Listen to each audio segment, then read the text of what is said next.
तो class start करते हैं। लास्ट क्लास में हम केमिस्ट्री में रॉल्स लॉ का एक क्वेश्चन कर रहे थे। मैंने एक क्वेश्चन बताया आपको कि जैसे एक तो पहले आइडियल नॉन आइडियल सॉल्यूशन की बात की थी, फिर एक बहुत ही मज़ेदार क्वेश्चन अपन सॉल्व कर रहे थे। मैंने उस क्वेश्चन के अंदर बहुत सारे क्वेश्चंस को इन्वॉल्व किया और बहुत ही बढ़िया क्वेश्चन है ये, जिसमें दो इक्वल मोल्स बेंजीन और टॉल्यूइन के मिक्स किए जाते थे और उस सॉल्यूशन का जो वेपर प्रेशर है, टोटल वेपर प्रेशर, वो इस फॉर्मूले से दिया जाता है, P T is equal to 200 plus 400 X benzene M of H G. तो अब हमें निकालना था कि भाई वाई बेंजीन और वाई टॉल्यूइन क्या है वेपर फेज में। उसे निकालने के लिए पहले प्योर स्टेट में बेंजीन और टॉल्यूइन के वेपर प्रेशर आने चाहिए। तो इसके लिए हमने ये मेथड यूज़ किया। फिर मैंने ये भी एक मेथड बताया उसको निकालने के लिए। फिर वाई बेंजीन और वाई टॉल्यूइन के हमने मोल फ्रैक्शंस निकाल लिए। और स्टार्टिंग में इक्वल मोल थे, तो इक्वल मोल थे तो बेंजीन के हाफ मोल फ्रैक्शन इस केस में रहे और टोल्यूइन के भी मोल फ्रैक्शन क्या थे, हाफ थे। जब हमने वेपर फेज में बेंजीन और टोल्यूइन के मोल फ्रैक्शन निकाले तो टोल्यूइन तो 1/4 आया और बेंजीन आया 3/4। और फिर उस वेपर को अपन ने कंडेंस किया, उस वेपर को अपन ने कंडेंस किया, कंडेंस करके फिर नया जो वेपर बना उस वेपर में हमने देखा वाई डैश बेंजीन और एक्स वाई डैश टोल्यूइन जो है, उनके जो मोल फ्रैक्शंस हैं वो आए 1/10 और 9/10, यानी कि 0.9 और 0.1 आए इस केस में। अब देखो यहाँ पे मैं इस क्वेश्चन को, क्योंकि ये क्वेश्चन बड़ा ही इंपॉर्टेंट क्वेश्चन है, इस क्वेश्चन को आप थोड़ा और मैं अपन इलोबरेट करते हुए समझते हैं। इसको ध्यान से समझते, देखो इस क्वेश्चन में आखिर हो क्या रहा है, क्योंकि इस क्वेश्चन में एक बहुत ही बढ़िया टेक्निक छिपी हुई है जिसको अपन फ्रैक्शनल डिस्टिलेशन कहते हैं। और फ्रैक्शनल डिस्टिलेशन मेथड का यूज़ करते हुए हम बहुत सारे जो आपके सॉल्यूशंस हैं उनको अपन प्योरीफाई कर सकते हैं। तो यहाँ पे देखो पहले ये मिक्सचर था बेंजीन और टोल्यूइन का। मैं डायग्राम से समझाता हूँ कि देखो अभी तक हमने क्या क्या लिया। पहले बेंजीन और टोल्यूइन का मिक्सचर था जिसमें बेंजीन के जो मोल फ्रैक्शन थे, एक्स बेंजीन ये था हाफ, और टोल्यूइन के जो मोल फ्रैक्शन थे, एक्स टोल्यूइन, ये भी था हाफ। तो इसका मतलब क्या है, इनको मैं ऐसा बोल सकता हूँ 50% तो बेंजीन है और 50% टोल्यूइन है, ऐसा बोल सकते हैं ना। पहले जो सॉल्यूशन था हमारा, जो सॉल्यूशन था मिक्सचर था जिसमें बेंजीन और टोल्यूइन था, मिक्स था, तो आधा हमने बेंजीन के मोल लिए, आधा हमने टोल्यूइन के मोल्स लिए, तो दोनों 50% तो बेंजीन के मोल्स थे उस केस में और 50% टोल्यूइन के मोल्स थे। अब यहाँ पे जब वेपर क्रिएट हुई, यहाँ पे वेपर क्रिएट हुई तो बेंजीन के मोल्स भी आए और टोल्यूइन के मोल्स भी आए, तो बेंजीन और टोल्यूइन के दोनों के मोल्स आए। इस वेपर फेज में जब मैंने बेंजीन और टोल्यूइन के मोल्स निकाले तो वाई बेंजीन की वैल्यू आती है 3/4 और वाई टोल्यूइन की वैल्यू आती है 1/4। ठीक है, यही आया था। ठीक है, यही आया था। वाई बेंजीन और वाई टोल्यूइन की वैल्यू आई थी। वाई बेंजीन तो आया 3/4 और वाई टोल्यूइन आया था 1/4 लास्ट क्लास में, जब पहला हमने सॉल्यूशन लिया एक्स बेंजीन और एक्स टोल्यूइन का जो सॉल्यूशन दे रखा था, हाफ हाफ इसके मोल फ्रैक्शंस निकाले हमने और ये बेंजीन और टोल्यूइन की वेपर आई। अब इस वेपर को क्या किया गया था, कंडेंस किया गया। कंडेंस करके इसे कोई दूसरे सॉल्यूशन के अंदर लिया गया। इसी वेपर को कंडेंस करके कोई दूसरा सॉल्यूशन प्रिपेयर किया गया। मान लो ऐसे हम कोई दूसरा सॉल्यूशन प्रिपेयर कर लेते हैं। इस वेपर को कंडेंस करके, कंडेंस करने का मतलब क्या है, वेपर से इसको वापस किस में बना दिया, लिक्विड स्टेट में बना दिया, लिक्विड अवस्था में ले आए। तो इसको कंडेंस किया वापस। कंडेंस करने के बाद में मैंने आपको बताया कि जो ये नया सॉल्यूशन बनेगा उस सॉल्यूशन में, क्योंकि ये इस वेपर से आया, क्योंकि इस वेपर में जो मोल फ्रैक्शन है, कंडेंस करने पर जो नया लिक्विड बनेगा उस नए लिक्विड में जो बेंजीन है उस बेंजीन के मोल फ्रैक्शन तो 3/4 रहेंगे और जो टोल्यूइन है, टोल्यूइन यानी कि एक्स टोल्यूइन, इसके जो मोल फ्रैक्शन है इसके 1/4 हो जाएंगे। जो वेपर के अंदर मोल फ्रैक्शन है वही अब इस सॉल्यूशन के अंदर मोल फ्रैक्शन हो जाएंगे। इस बात को ध्यान से समझना। अब देखो 3/4 और 1/4 है, यहाँ पे हाफ हाफ है तो 50-50%। 3/4 है, इसको अगर मैं 100 से मल्टीप्लाई करूँ, इसको मैं 100 से मल्टीप्लाई करूँ और परसेंटेज वाइज देखें तो ये 75% है बेंजीन और ये 25% है टोल्यूइन। पहले देखो सॉल्यूशन था 50% बेंजीन 50% टोल्यूइन, अब बेंजीन 75% हो गया, टोल्यूइन 25% हो गया।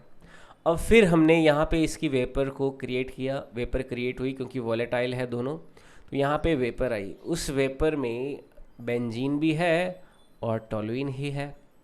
और इस वेपर के अंदर अगर हमने निकाला वाई डैश बेंजीन तो इसकी वैल्यू आई थी 9/10 या फिर 0.9। और मैंने वाई डैश टोलुइन निकाला कि जो नया सॉल्यूशन बनेगा उसके ऊपर टोलुइन की वेपर के मोल फ्रैक्शंस कितने होंगे, तो 1/10 यानी कि 0.1। अगर मैं 10 का मल्टीप्लाई 100 का मल्टीप्लाई कर दूं तो ये तो हो जाएगा 90% बेंजीन हो जाएगा इसमें और 10% टोलुइन हो जाएगा। अब देखो फिर क्या कर सकते हैं, हम इस वेपर को कलेक्ट कर सकते हैं। इस वेपर को कलेक्ट करेंगे और फिर इसको कंडेंस करके हम क्या करेंगे, जो हमारा सॉल्यूशन होगा उस सॉल्यूशन में वापस इसको लिक्विफाई करके हम इसको सॉल्यूशन में डालेंगे, फिर उसकी वेपर क्रिएट करेंगे, फिर उसको अपन क्या करेंगे, सॉल्यूशन बनाएंगे, फिर वेपर क्रिएट करेंगे, फिर सॉल्यूशन बनाएंगे, वेपर क्रिएट करेंगे। तो हम कई तरह के स्टेप ले सकते हैं। ये तो स्टेप 1 था जिसमें हमने वेपर को कलेक्ट किया और स्टेप 2 तक गए, ये स्टेप 1 है। फिर स्टेप 2 में फिर हमने वेपर को कलेक्ट किया, फिर लिक्विड बनाया, फिर वेपर कलेक्ट किया, लिक्विड बनाया। इससे होगा क्या, आप ध्यान से समझना। पहले देखो बेंजीन और टोलुइन में बेंजीन के मोल और टोलुइन के मोल फ्रैक्शन का 50-50% था, यानी पहले बेंजीन 50% टोलुइन 50% था। अब वेपर जब बनी तो बेंजीन 75% हो गया और टोलुइन भी 75% हो गया। इस वेपर को हमने यहाँ पे कंडेंस कर दिया, तो अब बेंजीन 75% हो गया, टोलुइन 25% रह गया। फिर इसकी वेपर क्रिएट की, बेंजीन 90% हो गया, टोलुइन 10% रह गया। तो जैसे जैसे हम आगे बढ़ रहे हैं वैसे वैसे बेंजीन के जो मोल फ्रैक्शंस हैं सॉल्यूशन के अंदर वो तो बढ़ रहे हैं और टोलुइन के जो मोल फ्रैक्शंस हैं वो सॉल्यूशन के अंदर घट रहे हैं। यहाँ पे अपन क्या देख रहे हैं, बेंजीन जो है वो तो सॉल्यूशन के अंदर बढ़ रहा है और टोलुइन क्या है, सॉल्यूशन के अंदर घट रहा है। जो मिक्सचर है हमारा सॉल्यूशन है उसमें बेंजीन की अमाउंट तो बेंजीन का परसेंटेज तो बढ़ता जा रहा है, लेकिन टोलुइन का परसेंटेज क्या हो रहा है, घटता जा रहा है। तो अपन ऐसा बोल सकते हैं कि बेंजीन जो है वो प्योरीफाई हो रहा है। Benzene is continuously purifying, benzene is continuously purifying. ठीक है, तो बेंजीन जो है वो शुद्ध हो रहा है, बेंजीन शुद्ध हो रहा है। तो हर स्टेप में यहाँ से यहाँ गए तो बेंजीन प्योरीफाई हुआ, 50-50 से 75-25 आ गया। फिर एक बार और वेपर बनाई, वेपर को कंडेंस किया तो 90-10 था। फिर अगर वेपर बनाएंगे तो ये 95 हो जाएगा, 99%, 99.9%, ऐसे ऐसे करते करते करते करते अपन एक बार अपन को ऐसा बेंजीन मिलेगा जो पूरी तरह से प्योर हो चुका होगा और टोलुइन इसमें बहुत कम बचेगा। तो ये जो मेथड होता है, इस मेथड से हम क्या करते हैं, कोई दो होमोजीनियस मिक्सचर वाले सॉल्यूशन अगर हो जिनको आसानी से सेपरेट नहीं किया जा सकता, लेकिन हम इस मेथड से सेपरेट कर सकते हैं। इसी मेथड को अपन बोलते हैं फ्रैक्शनल डिस्टिलेशन। तो this method is called, this method for purifying, for purification is called fractional distillation method। इसी मेथड को फ्रैक्शनल डिस्टिलेशन मेथड बोलते हैं। शुद्धिकरण हेतु यह विधि प्रभाजी आश्वासन विधि कहलाती है, प्रभाजी आसवन विधि कहलाती है। ठीक है, आपने पहले की क्लासों में ऐसा देखा होगा, प्योरिफिकेशन मेथड में नाम आया होगा फ्रैक्शनल डिस्टिलेशन मेथड। लेकिन फ्रैक्शनल डिस्टिलेशन मेथड की पूरी कहानी ये होती है कि हम क्या करते हैं, जो वॉलेटाइल लिक्विड्स हैं, इसमें देखो ये भी बात ध्यान में रखना, केवल वॉलेटाइल लिक्विड्स जो होते हैं जो वेपर फॉर्म करते हैं नॉर्मल टेम्परेचर प्रेशर पे, उन्हीं की वेपर उन्हीं सॉल्यूशन को हम प्योरीफाई कर सकते हैं, बाकी सॉल्यूशंस को प्योरीफाई नहीं कर सकते हैं। यहाँ पे ये इम्पोर्टेंट बात ध्यान में रखना। ठीक है, तो यहाँ पे बेंजीन जो है प्योरीफाई होता जाएगा, टोलुइन जो है वो मिक्सचर से हटता जाएगा जैसे जैसे हम स्टेप बढ़ाते जाएंगे। यानी कि फ्रैक्शन में क्या कर रहे हैं हम, डिस्टिलाइज कर रहे हैं, डिस्टिलेशन कर रहे हैं, इसलिए इसको फ्रैक्शनल डिस्टिलेशन मेथड भी बोलते हैं। और ये पूरी तरह से किस पे बेस्ड है, रॉल्स लॉ पर बेस्ड है। आई बात समझ में? तो इस तरह से फ्रैक्शनल डिस्टिलेशन होता है। किसी को कोई डाउट हो तो पूछ सकते हो। क्लियर है? अब आगे बढ़ते हैं।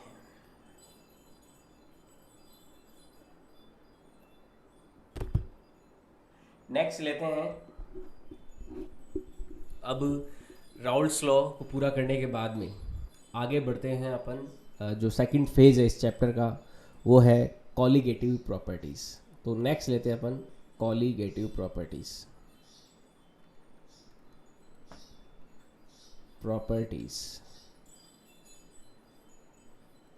हिंदी में इसको बोलते हैं अणुसंख्यक गुणधर्म।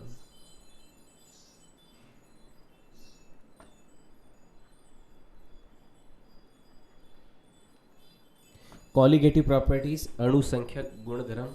क्या होते हैं कॉलीगेटिव प्रॉपर्टीज, अणुसंख्यक गुणधर्म? ऐसे प्रॉपर्टीज जो केवल और केवल किसी भी सॉल्यूशन के अंदर जो नंबर ऑफ पार्टिकल्स हैं उन्हीं पे डिपेंड करती है, ऐसी प्रॉपर्टी को अपन कॉलीगेटिव प्रॉपर्टी बोलते हैं। The property of A solution which only depends upon the number of particle. ठीक है, केवल नंबर ऑफ पार्टिकल्स पे डिपेंड करती है, इसके अलावा किसी भी दूसरी बात पे डिपेंड नहीं करती, वो हमारी कॉलीगेटिव प्रॉपर्टी कहलाती है। तो कॉलीगेटिव प्रॉपर्टी होती है the properties of A solution, the properties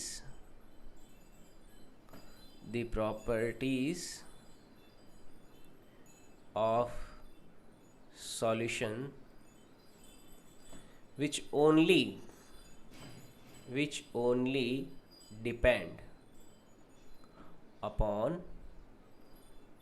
number of particles are called colligative properties,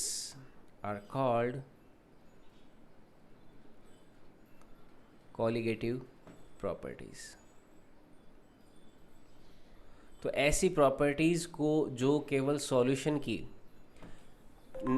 में कितने नंबर ऑफ पार्टिकल्स हैं उसी पे ही डिपेंड करती है और बाकी किसी भी बात पे डिपेंड नहीं करती है, वो कॉलीगेटिव प्रॉपर्टी कहलाती है। तो वह गुण जो केवल विलियन में अणुओं की संख्या पर निर्भर करते हैं,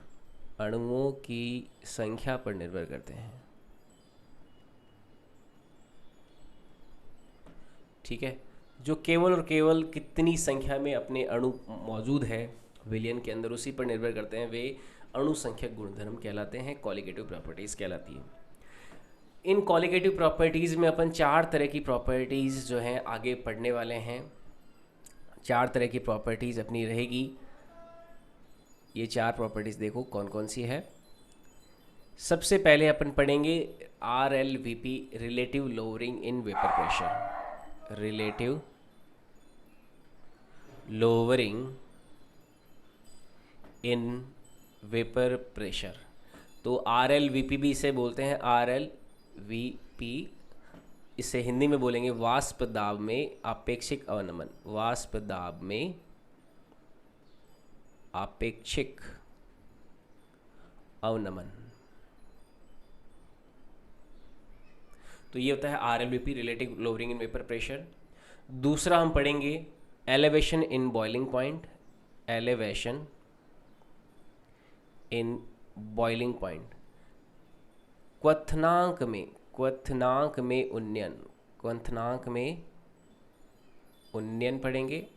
नेक्स्ट उससे आगे हम पढ़ेंगे depression in freezing point. Depression in freezing point. हिमांक में अवनमन। और फिर लास्ट पढ़ेंगे ऑस्मैटिक प्रेशर। इसे बोलेंगे अपन परासरण दाब। तो ये 4 ऐसी प्रॉपर्टी होती है किसी सॉल्यूशन की जो उस सॉल्यूशन में आपके कितने नंबर ऑफ पार्टिकल्स है उन्हीं पे डिपेंड करती है।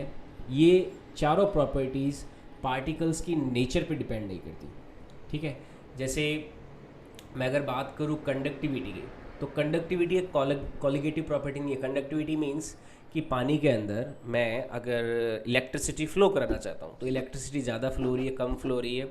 तो यहाँ पे कंडक्टिविटी एक कॉलिगेटिव प्रॉपर्टी का एग्जाम्पल नहीं है, क्योंकि कंडक्टिविटी इस बात पे डिपेंड करेगी कि भाई नेचर जो है पार्टिकल्स का वो कैसा है। तो कुछ सॉल्यूशन की ऐसी प्रॉपर्टी होती है जो पार्टिकल्स की नेचर पे भी डिपेंड करती है ना। उनको अपन कॉन्स्टिट्यूशनल प्रॉपर्टीज़ बोलते हैं, है ना। ऐसी प्रॉपर्टीज़ जो सॉल्यूशन के अंदर उसके पार्टिकल्स की नेचर पे डिपेंड करती है, वो तो कॉन्स्टिट्यूशनल प्रॉपर्टीज़ कहलाती है। और जो केवल और केवल संख्या पे डिपेंड करती है, इससे कोई मतलब नहीं है कि पार्टिकल कौन है, कैसा है, हाइड्रोजन का है, सोडियम का है, और या फिर यूरेनियम का है, किसी भी तरह का सॉल्यूट पार्टिकल है, उसके नेचर कैसी है, उसके अंदर कितने इलेक्ट्रॉन, प्रोटॉन, न्यूट्रॉन, इन बातों पे डिपेंड नहीं करती।